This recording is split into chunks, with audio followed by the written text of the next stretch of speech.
In less than 5 minutes, I'm going to share with you my favorite meatloaf recipe. Kids love it, and here's the secret right here. We have our 80-20 ground chuck here. You can use a 90-10, you can use turkey meat, but put it all together. I have about 2 pounds of this because we're going to make a double recipe today. I'm going to take 2 eggs and beat them lightly in this bowl and set them aside. That's one of our wet ingredients. And here's a little element that I like. I love using Ritz crackers in the meatloaf and putting a little bit of butter on them, mixing it up real good. Be sure to crush those crackers really good. Now let's mix together that secret sauce that I love so much. A little bit of ketchup, a little bit of applesauce, and then that little bit of brown sugar. Now I have my beef base, which I love to use. You can buy better than bouillon beef base, and it's tremendous to put in here. We'll put in our applesauce here, our onions to taste. You can leave the onions out, they're totally optional. I like onions in mine, that's about a ½ cup.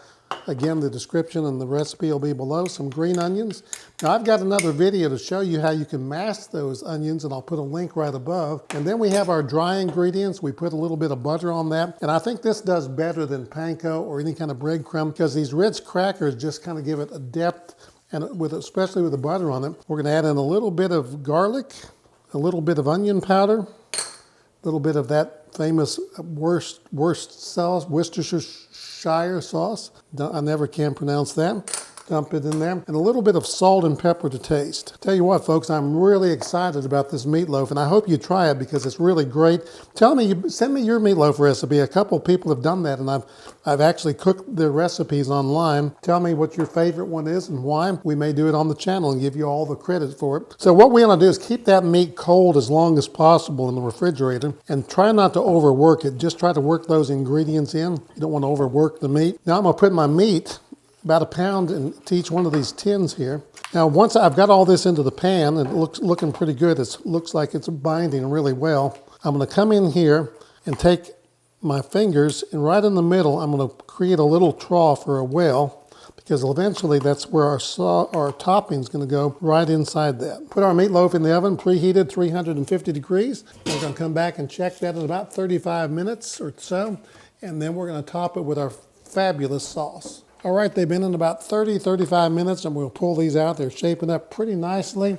What I want to do at this point is I'm going to drain a little bit of that fat off of there before I put my topping on it.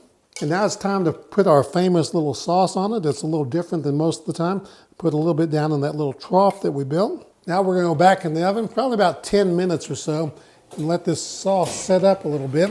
And we're going to be ready for some really fabulous meatloaf. The moment of truth, I love this. It smells fabulous in here. I'm going to pull this meatloaf out of the oven. I'm going to tell you a little trick that I did here in just a second. The last couple, 2 or 3 minutes, I'll turn the oven on broil, and that helps set up some of that sauce on top. We're going to let these rest before we do anything, and then I'm going to show you the best way to get these out of the pan without making a big mess. We want to check this with our thermometer. I'm going to use this digital read thermometer and put it right in the center, and we want these to be a minimum of 165 degrees, and it looks like we're right on the money and a little bit above there, which is perfectly fine. We have a lot of moisture in there. It's cooled down about 15 minutes, and what I'm going to do is take a knife and just run around the edges just to make sure that we break it off the edge. We're going to take our kitchen shears, and we're going to cut right down the edges of this pan. We've already drained our grease off. This is a cool little trick if you use pans like this. And this is a no fuss, so easy to clean up. You don't have to scrape out any pots or pans. Slide that little spatula right underneath there. It's going to come right out, and that's a perfect piece of meatloaf. There you have it, folks. A great recipe. I hope you enjoyed it today. Like it, subscribe to the channel if you haven't. Remember, this is the channel where we not only love to cook, but we cook to love, and I want you to go out this week and love cooking some meatloaf and tell me all about it.